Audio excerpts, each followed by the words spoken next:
Hello familia, Andres Fernandez, professional salsa instructor from Miami. In today's video, I'm going to be talking to you about history and the different styles of salsa that exist today.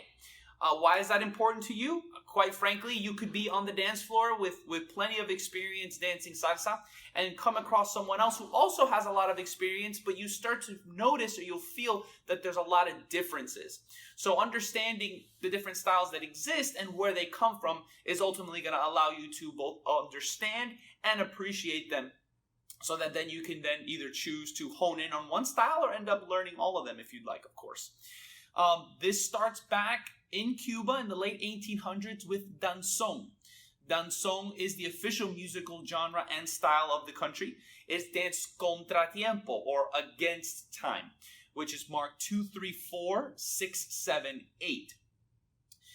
Danzón then gives or emerges two other styles, musical styles. The first one being cha-cha-cha. Cha-cha-cha is also danced contratiempo. 2, 3, cha-cha-cha, 6, 7, cha-cha-cha, hence the name, creating a little bit of complexity to it. And then you also have son, where la clave is introduced, also danced contratiempo, 2, 3, 4, 6, 7, 8. Honing in on the son. Son emerges two other styles, first one being in North America, which is mambo. Mambo is adding the European and Puerto Rican influences, particularly in New York, which is the formalization of that. This is where Eddie Torres, the Mambo King, formalizes a dance for the mambo, marking 1, 2, 3, 5, 6, 7. However, breaking on the 2 and the 6. We'll get into more detail about that later.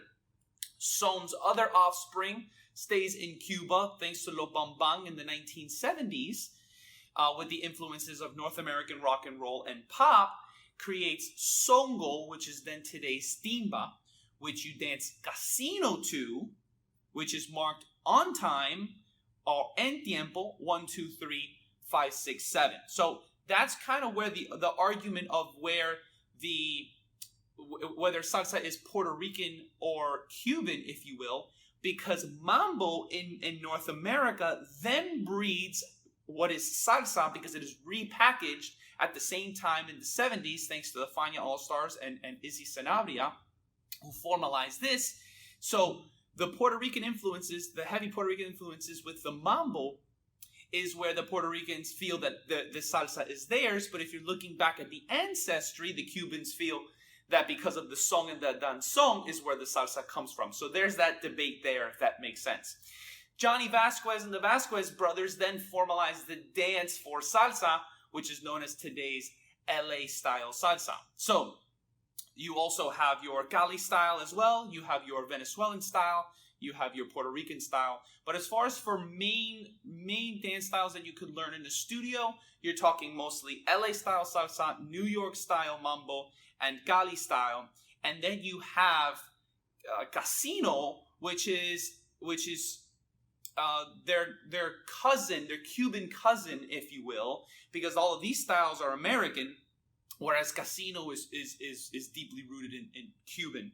So there's also that misconception that I'd like to break, is that there's the term going around of Cuban style salsa doesn't exactly make sense, because salsa's American, where casino has always been Cuban. Casino is a style of son, which is directly its father. So if that makes sense, from son came songo and timba, where casino is danced to.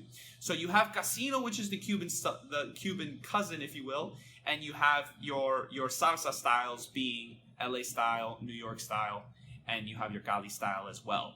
So keeping clear all of that, every single one of these, LA style salsa marked on time as well, 1, 2, 3, 5, 6, 7. As well as Cali style, keeping that in mind. So all of these different timings, which we'll break down in a future video, it's just important for you to understand now that these styles exist, and there's a lot of people that know a lot of these different styles based on, obviously, of course, how they grew up, where they grew up, and who their teachers were. So most importantly, what I want you guys to understand is that I want you to have appreciation for every single one of them. But more importantly, like I said with this video, is understanding how it all came about. Andres Fernandez, signing out.